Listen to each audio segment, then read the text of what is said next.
Hello everyone, मेरा नाम है हरीश यस और स्वागत है आप सभी लोगों का हमारे इस चैनल पे। आज की हमारी ये वीडियो टेक्निकल वीडियो है। आज की हमारी गाड़ी रहेगी स्विफ्ट में एक फॉल्ट कोड आ रहा है जो कि अमूमन सभी टेक्नीशियन भाइयों ने फेस किया होगा। P0001 rail pressure regulator high circuit, मतलब कि ओपन सर्किट का कोड आ रहा है रेल प्रेशर रेगुलेटर का। बट यहाँ पे क्या है, यहाँ पे ना रेल प्रेशर रेगुलेटर में प्रॉब्लम है ना वायरिंग में प्रॉब्लम है। तो आज आप लोग देखेंगे कि हम लोगों ने इस प्रॉब्लम को कैसे ट्रबल शूट किया। एंड मेरे बहुत सारे टेक्नीशियन भाई बोलते हैं कि सर आप जो है लाइक वायरिंग एंड सेंसर्स के ऊपर में बताते हैं, अगर मान के चलिए कि ECU ख़राब है तो हम उसको कैसे डायग्नोस करेंगे। तो इस चीज़ को भी आज हमने इस वीडियो के अंदर में ऐड किया हुआ है। तो आप लोग जानेंगे कि ECU रिपेयरिंग कोई बहुत भारी चीज़ नहीं है। बहुत सारे लोग क्या करते हैं कि इसको अपना प्रोफेशन बना लेते हैं। मैं इसको प्रोफेशन की तरह नहीं मानता हूँ, मैं इसको एक एड ऑन की तरह मानता हूँ कि एक डायग्नोसिस करने वाला बंदा जो है उसको इतनी डायग्नोसिस आनी चाहिए कि वो मॉड्यूल के इंटरनल पार्ट्स को भी डायग्नोस कर सके। मतलब कि इतना तो उसे आना ही चाहिए कि ECM में अगर कहीं फॉल्ट है तो वो उसका पता लगा सके। चाहे बात हमारी सेंसर या एक्चुएटर से शुरू होकर वायरिंग से होते हुए मॉड्यूल तक की क्यों ना जा रही हो, पूरी कंप्लीट डायग्नोसिस होनी चाहिए और पता चलना चाहिए कि एग्जैक्टली फॉल्ट कहाँ पर है। तो जो दोस्तों ज़्यादा देर ना करते हुए इस वीडियो को आइए शुरू करते हैं और सीखते हैं। स्विफ्ट में ग्राउंड में अपना कितना आ रहा है, पल्स आ रही है, ठीक है। और जो है दूसरी वाली वायर में जो अपना पॉजिटिव आ रहा है, 12 वोल्ट का पॉजिटिव आ रहा है। और ग्राउंड साइडेड वायर में पल्स आ रही है। मगर जो है हमारा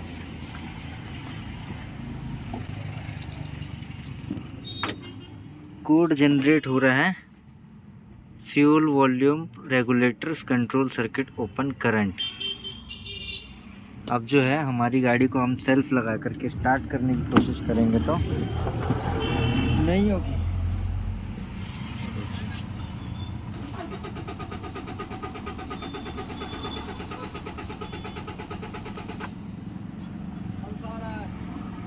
अब बंद किया हमने और अब बंद करके हम ऑन करेंगे और फिर स्टार्ट करेंगे तो हमारी गाड़ी स्टार्ट हो गई। और अब जो है, अब मैं ये जो करंट में जो कोड दिखा रहा था उसको बैक करके वापस से रीड करूँगा तो मेरा ये P0001 क्या में हो गया, हिस्ट्री में हो गया। इसका मतलब कि ये कभी आ रहा है कभी नहीं आ रहा है। तो इसका, और हमने वायरिंग में भी चेक कर लिया है कि हमारा एक पॉजिटिव आ रहा है और दूसरा ग्राउंड की फ्रीक्वेंसी आ रही है, मगर ये जो है ये कोड कभी भी जनरेट हो जाता है। तो अब जो है हम एक काम करेंगे, इसका ECM खोल लेंगे क्योंकि फ्यूल प्रेशर रेगुलेटर बराबर काम कर रहा है, बस उसका ग्राउंड कभी भी रुक जाता है, ये कोड कभी भी आ जाता है। तो हम इसका ECM ओपन करेंगे। जैसा कि आप देख सकते हैं कि जो हमारी ग्राउंड वाली वायर है वो येलो में ब्लैक कलर का पट्टा है, ओके। तो ये वाली वायर की कंटिन्यूटी जो है मैं ECM की वायरिंग तक के चेक करूँगा यहाँ पर कि मेरी कंटिन्यूटी आ रही है कि नहीं आ रही है। वैसे तो आ रही है क्योंकि गाड़ी कभी स्टार्ट होती कभी नहीं होती, मगर फिर भी मैं वेरिफिकेशन के लिए एक बारी चेक कर लूँगा, ओके। अब जो कंटिन्यूटी चेक करते हैं, ये हमारा वाइट में ब्लैक कलर का पट्टा है जिसमें हमने लगाया हुआ है हमारी मल्टीमीटर का एक वायर, ओके। और ये हमने सेट किया हुआ है इसको कंटिन्यूटी पे। और अब इसका जो दूसरा वायर है रेड कलर का हिस्सा, इसको मैं लगाऊंगा यहाँ पर। कपलर निकाल दिया था क्या आपने? पकड़िए इस कपलर को। अब देखते ज़रा, ये मैंने लगाया और ये मेरी प्रॉपर कंटिन्यूटी आना शुरू हो गई। बीप का साउंड आ रहा है,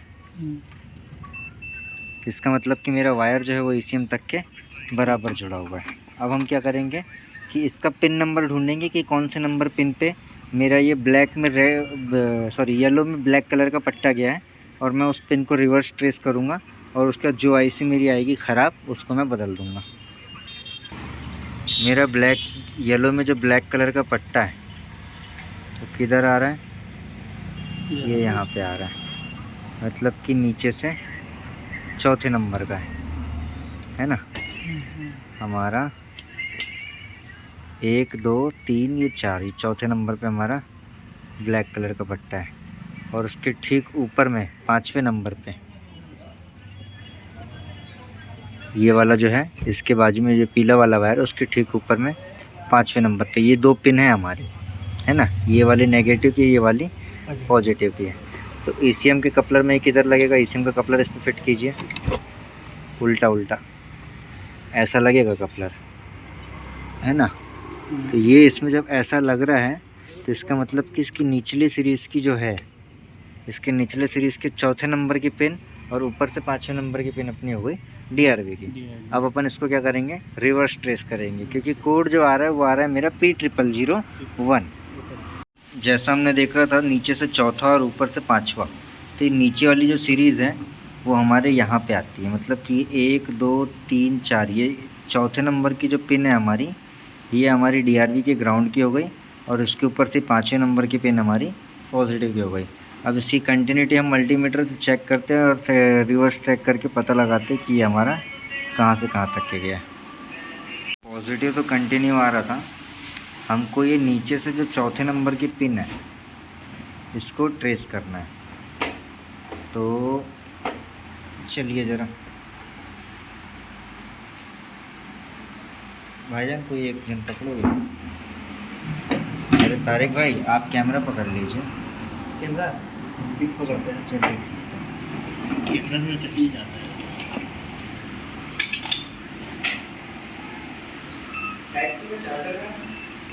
कंटिन्यूटी है हमारी।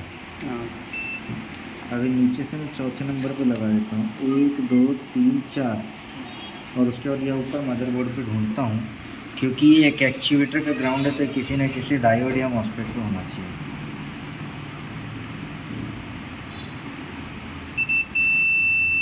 तो यहाँ पर जो है हमारा बीप का साउंड आ रहा है। कैमरा थोड़ा और ऊपर कर लीजिए, 1 पे करिए उसको।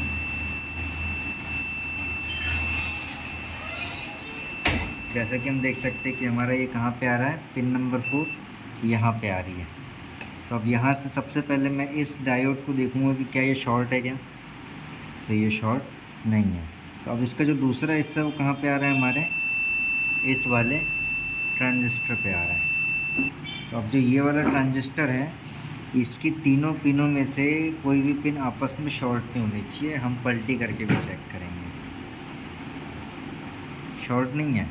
अब इसमें क्या होता है, इमीटर बेस और कलेक्टर होता है। तो हम देख लेते हैं कि जो ट्रिगर वाली पिन है, मतलब कि ये वाली जो पिन होती है हमारा, अगर ऐसे साइड में सामने रखें हम मॉसफेट को, तो हमारे जो राइट हैंड साइड वाली वायर होती है वो रहती है। अब इसमें मैं देखूंगा कि ये वाला जो है मेरा कंटिन्यूटी में मेरी ड्राइवर आईसी पे, सॉरी मेरी पावर आईसी पे जा रहा है कि नहीं जा रहा है। इस पे आ रहा है, इस पे आ रहा है, इस पे आ रहा है और इस पे आ रहा है। मीन्स कि मेरा जो ये वाला पिन है वो किससे कंट्रोल हो रहा है, हमारी ये पावर से, पावर से कंट्रोल हो रहा है। तो अब जो है मेरा ये वाला कंपोनेंट ओके है, ये वाला कंपोनेंट ओके है। अब मैं किसे रिप्लेस करूँगा, पावर रिप्लेस करूँगा। सेम मदरबोर्ड में रख लिया हूँ। ये वाला जो आईसी है उसको मैं यहाँ पे लगाऊंगा, ओके। और इसमें क्या है, हम लोगों को बस पोजीशन का ध्यान रखना है। जैसे कि इसके चारों कोने शार्प रहते हैं, एक तरफ से एक कोना जो है कटा वाला हिस्सा रहता है, वही उस साइड में। तो पोजीशन मिला कर के मेरे को उसमें लगाना है, मतलब जैसे इससे निकालूंगा वैसे ही मुझे उसमें भी लगाना पड़ेगा। तो हॉट एयर गन से हम लोग गर्म कर रहे हैं, जूम कर सकते हैं सर आप।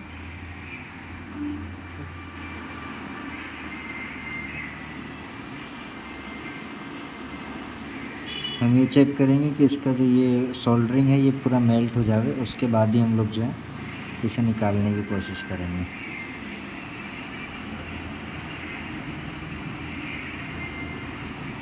जी मेरी आईसी निकल गई, इसे मैंने एज इट इज़ ऐसे ही रख दिया।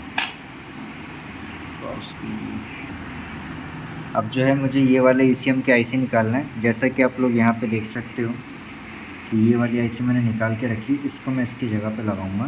तो मैं इसे गर्म करूँगा, उसके पहले मैं थोड़ा सा पेस्ट लगा देता हूँ।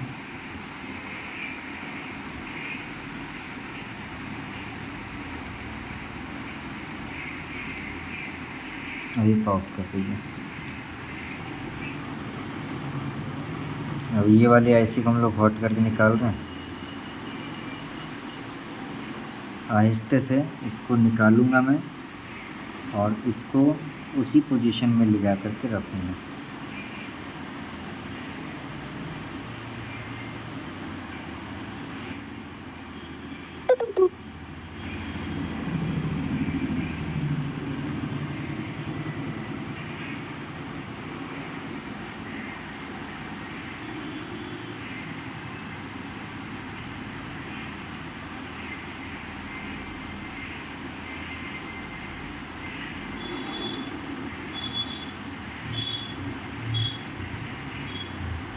हटा दीजिए। अब देख सकते हैं कि यहाँ पे हमने इस आईसी को पूरी प्योरली इंस्टॉल कर दिया है।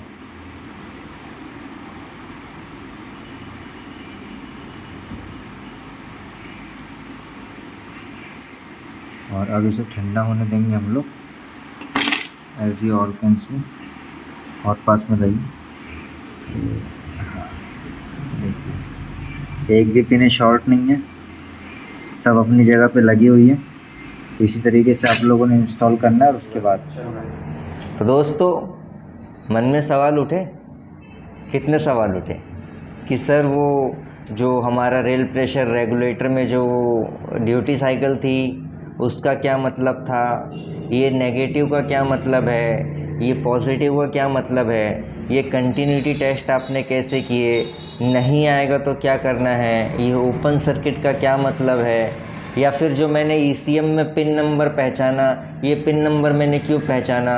इसके बाद में जो है मैंने जो उसके अंदर में कंपोनेंट चेक किए, चाहे वो डायोड हो, चाहे ट्रांजिस्टर हो, चाहे कोई IC हो, मैं कैसे चेक कर रहा हूँ। मन में आते हैं, बहुत सारे सवाल आते हैं। यही बात है, YouTube पे इन सभी चीज़ों का क्लेरिफिकेशन मैं एक वीडियो के अंदर में नहीं दे सकता हूँ। इसलिए हम लोगों ने दोस्तों ऑनलाइन ट्रेनिंग चालू करी है, जिसका पार्ट 1 हमने ऑलरेडी स्टार्ट कर दिया है। एंड जो पार्ट 1 में जो हमारे ट्रेनीज आए थे उन्होंने काफ़ी कुछ हमसे सीखा एंड हमारे लिए भी एक नया एक्सपीरियंस था, जिसमें हमने भी उनसे काफ़ी कुछ सीखा कि ऑनलाइन ट्रेनिंग एक्चुअली में मैनेज कैसे की जाती है। तो इस टाइप की जानकारी हमारी ट्रेनिंग के पार्ट 2 में होगी। अगर किसी भाई को हमारा ट्रेनिंग सेशन ज्वाइन करना है तो ये उसके लिए एक बहुत बड़ी अपॉर्चुनिटी है कि आप लोग आज से एक हफ्ते के अंदर में जितने भी भाई लोग अगर अपना रजिस्ट्रेशन करवाते हैं तो वो एक फ़्रेश सिलेबस को पाएंगे, वो एक फ़्रेश कंटेंट को पाएंगे। जहाँ पे आप लोगों ने करना ये है कि कार क्लिनिक एप्लीकेशन है, इस कार क्लिनिक एप्लीकेशन को डाउनलोड करना है। उसके बाद में ट्रेनिंग प्लान्स में जाना है, जहाँ पे हमने ट्रेनिंग प्लान्स का जो दाम है उसको भी अफोर्डेबल कर दिया है। शुरुआत में हमने कम रखा था, फिर हमने उसे बढ़ाया। तो बढ़ाने के बाद में रिज़ल्ट ये निकला कि बहुत सारे हमारे टेक्नीशियन भाई है जो उस प्लान को अफोर्ड नहीं कर पा रहे थे। बट हमने फिर कई जगह पे कुछ पॉलिसीज़ हमारी देखी, कुछ क्राइटेरियाज़ देखे एंड उसके बाद में हमने ये सेट किया कि यहाँ हम लोग जो है कॉस्ट कटिंग करके इस चीज़ का जो मज़ा है सारे हिंदुस्तानी टेक्नीशियन भाइयों को दे सकते हैं, जहाँ पे वो अपने आप को एक स्ट्रॉन्ग टेक्नीशियन बना सकते हैं जो कि हर एक चीज़ को डायग्नोस कर सकता है। डायग्नोसिस ही एक्चुअली में एवरीथिंग है। लॉकस्मिथ की प्रोग्रामिंग वगैरह है, आप लोग यूट्यूब पे देख लेंगे, कर लेंगे, आम बात है। अब जहाँ तक के बात रही कि वो KTAG यूज़ करना है, KTM यूज़ करना है, ये भी इस ट्रेनिंग के अंदर में इंक्लूडेड है।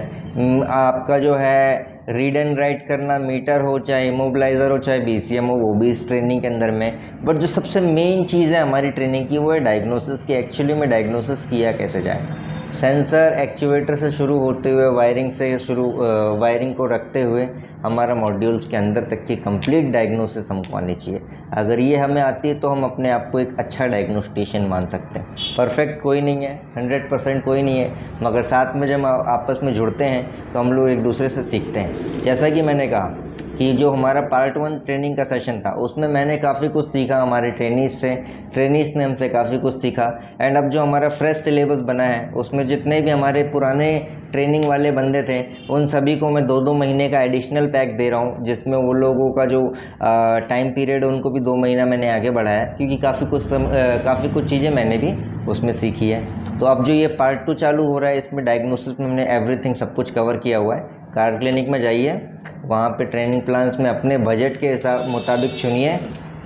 2 प्लान है ट्रेनिंग के, एक 3 महीना ट्रेनिंग, 6 महीना एप्लीकेशन का सब्सक्रिप्शन है, और एक 6 महीना ट्रेनिंग और 1 साल की एप्लीकेशन का सब्सक्रिप्शन है। आपके पॉकेट में जो भी फ्रेंडली बैठता है वो आप लोग वाला पैकेज परचेस कर सकते हैं। और अगर आप लोगों को प्लान परचेस करने में कोई प्रॉब्लम आती है तो नीचे दिए गए व्हाट्सएप नंबर पे कांटेक्ट कीजिए और यहाँ पे आप अपनी क्वेरी बताइए।